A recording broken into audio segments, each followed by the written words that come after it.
The 10% Solution is the 8th episode of the 23rd season of The Simpsons, and I didn't mind this. We have a great guest voice, which I'll talk about in a moment, which definitely helped to carry it because I thought she was fabulous.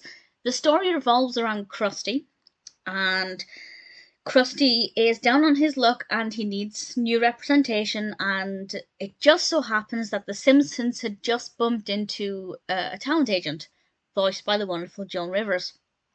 And it seems like Krusty's luck might be back on the up, but this talent agent, when she steps into the role of producer for Krusty's new show, it's things take an interesting direction. I really loved Joan Rivers in this. Her character is Annie Dubinsky, and I just thought she was brilliant. I thought she was a really great character. Really got on well with Krusty, by which I mean the on-screen chemistry between the two of them. Whether or not their relationship got on well, I won't say, but I had a lot of fun watching that part of it, and I was quite surprised to see that it's only got 6.1 out of 10 on IMDb across 1.1 thousand reviews and ratings. It's not, it's not a terrible, terrible rating.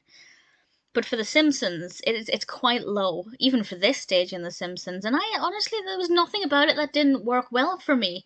Everything about it, made sense. I thought it was very fun. It was very well animated. The pacing was really great.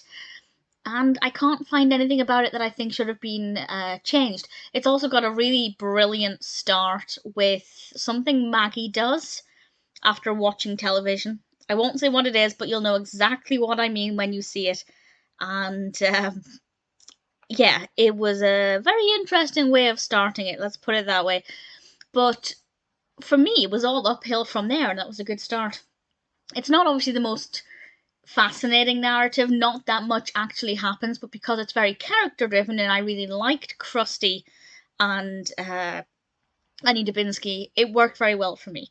So I don't necessarily agree with that rating, but I can understand why it wouldn't be somebody's favourite. It's not the most fascinating, and actually, interestingly, doesn't involve the Simpsons family that much.